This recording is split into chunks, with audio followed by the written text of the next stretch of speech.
Jakob Dobish and the Montreal Canadiens stun the crowd in Tampa Bay.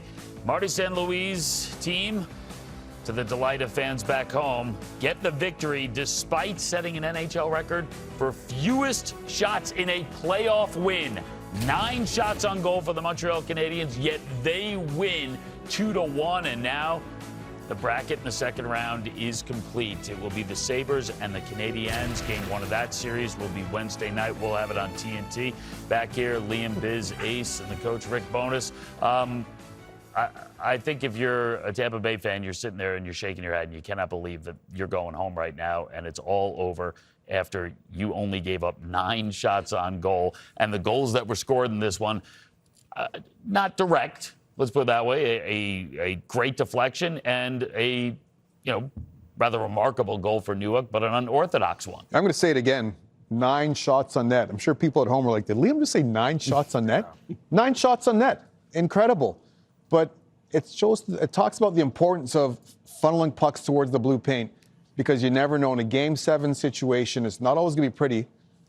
Not every time, Liam. So you throw pucks to the blue paint, it can ricochet off another player, ricochet off your own player, and that's exactly what happened tonight's game, Biz. Yeah, I'm going to credit Dobish, obviously, for the performance of all the stops, but I felt early on he was really good at playing the puck, got himself involved in the action where maybe the workload wasn't crazy in the first 10 minutes, and really kind of trying to calm down his defenders and his team, and I thought he did a tremendous job. I thought, obviously, Tampa could have done a better job with the quality of opportunities they had, getting the puck elevated. It felt like the only time they were getting shots up was when there was nobody in front of the net, but at the end of the day, that's a rookie goaltender going into an away building. And they mentioned the stat for the first time since Jordan Binnington in Game 7 of the Stanley Cup Final, getting a victory as a rookie goaltender in an away building. So remarkable from him. And Montreal's been very blessed to have some good pedigree in net on the way up throughout the years. Well, they have, but, Kuch had mentioned it before the game that this game could be decided by bounces, right? Yep. And that's exactly what happened. Those 2 goals, they're not even scoring chances, right? They're not, especially that second one. Like the Tampa forward did a great job getting in the lane. He forces that shot wide short. Yeah, it takes a lucky bounce. The coach can't do anything about that, and the goalie had a tough time. What's the goalie supposed to do? Puck is bouncing everything. But what's really surprising to me is Tampa 2-10 in the last 4 years at home record.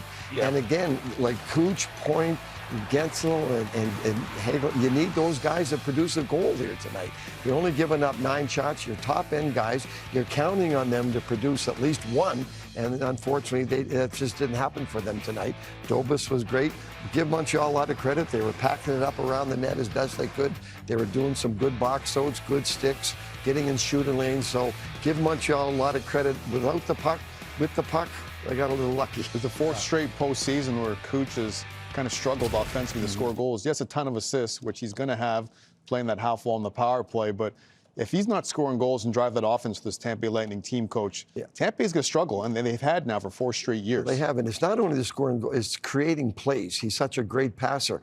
But you could see tonight he could see guys open, but pucks were getting deflected by Montreal or intercepted by Montreal. He didn't make a pass on anyone's stick that put them in a clear-cut scoring chance. So not only is he a great goal scorer, he's a great passer of the puck.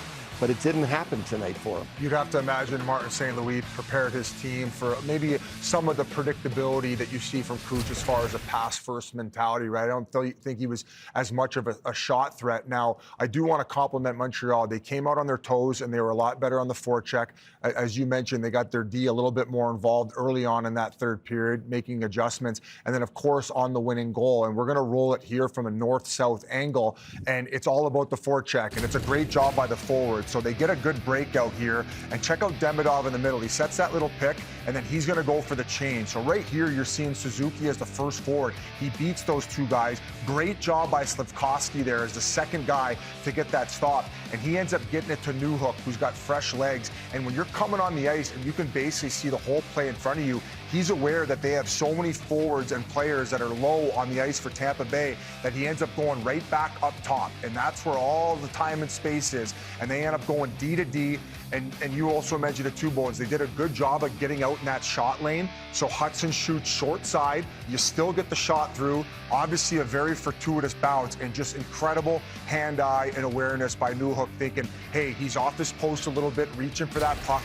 I'm just going to bat at it. And hey, you know, chip in a chair, good bounce, and they're off to the second round, But boys. that's what you wanted to see from them. Get an aggressive forecheck. Get and use the high ice again. Get your D involved, right? Like everyone's packing up around the net. It's got to go up. You got to get to the high ice. And then again, in that D, his job, he has to get it by that high forward, which he did. Yeah, it was short side. It was wide of the net, but it doesn't matter. He can't afford to hit a shin pad there. It's got to get down by the net, and because of that, they got the great bounce.